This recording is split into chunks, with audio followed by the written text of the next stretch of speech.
There's a particular kind of exhaustion that's hard to name. You're busy, genuinely busy, and yet you feel strangely hollow. The to-do list keeps growing. You're productive by any reasonable measure.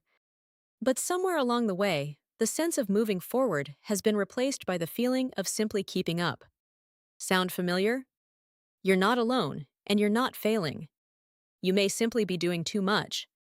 We've absorbed a damaging idea from modern culture that busyness equals worth, that if your schedule isn't packed, you're somehow not trying hard enough. Rest gets rebranded as laziness.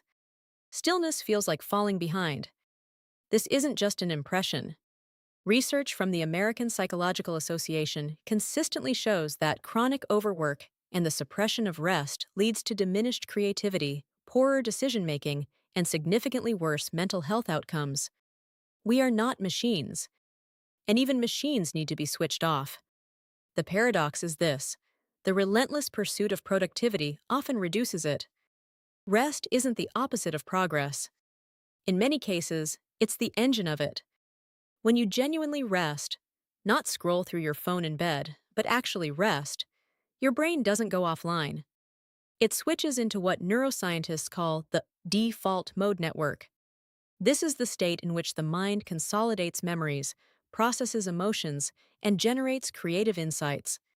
It's where your best ideas tend to arrive: in the shower, on a walk, just before sleep. Rest also regulates the stress hormone cortisol.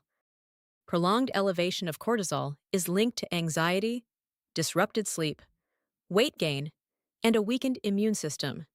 Simply put, not resting is a health risk. And then there's the psychological dimension. When we allow ourselves downtime without guilt, we send ourselves a quiet but important message: I am enough. I don't have to earn my place through constant output. That message, repeated consistently, builds genuine self-worth, the kind that doesn't collapse the moment you have a slow week. It's worth being honest here. Not all doing less is restorative. There's a difference between deliberate rest and using inactivity as a way to avoid things that feel difficult or frightening. Avoidance tends to leave you feeling worse after the fact, a vague anxiety, a background hum of guilt. Genuine rest tends to leave you feeling restored, even if only slightly. If you find that you're resting but feeling increasingly anxious or stuck, it may be worth asking honestly whether the rest is genuine or whether it's avoidance wearing rest's clothes. Here are some practical steps for doing less, but without the guilt. Schedule rest as seriously as you schedule work. If it's not in the diary, it won't happen. Block time for doing nothing the same way you'd block time for a meeting. Call it recovery time if the word rest makes you uncomfortable. Audit your obligations. Write down everything you've committed to, professionally and personally. Then ask, for each one, does this align with what I actually value? Some obligations will be non-negotiable. Others will be things you've drifted into and haven't questioned. The latter are candidates for letting go. Resist the reflex to fill silence. Modern life has made silence uncomfortable. We reach for our phones the moment we're not stimulated. Try sitting with the discomfort for a few minutes instead. You'll likely find it passes quickly, and what comes after it can be surprisingly peaceful. Redefine what a good day looks like. If your definition of a good day is one in which you ticked off the maximum number of tasks, you've handed your well-being over to a to-do list.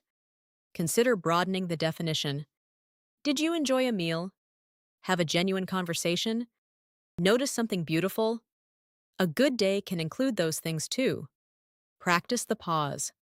Before saying yes to the next request, commitment, or project, pause. You don't have to answer immediately. "Let me think about that" is a complete sentence. The pause creates space for an honest answer rather than a reflexive one. Here's the honest truth: people rarely let you slow down. The culture won't.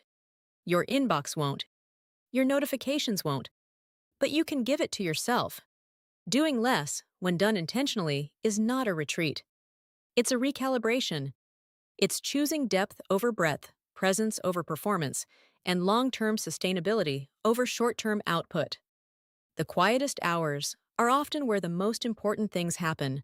The realization that shifts a perspective, the conversation that repairs something, the idea that changes a direction. You don't have to earn rest. You just have to take it. If this resonated with you, please give us a thumbs up, and for more positivity guides, don't forget to subscribe.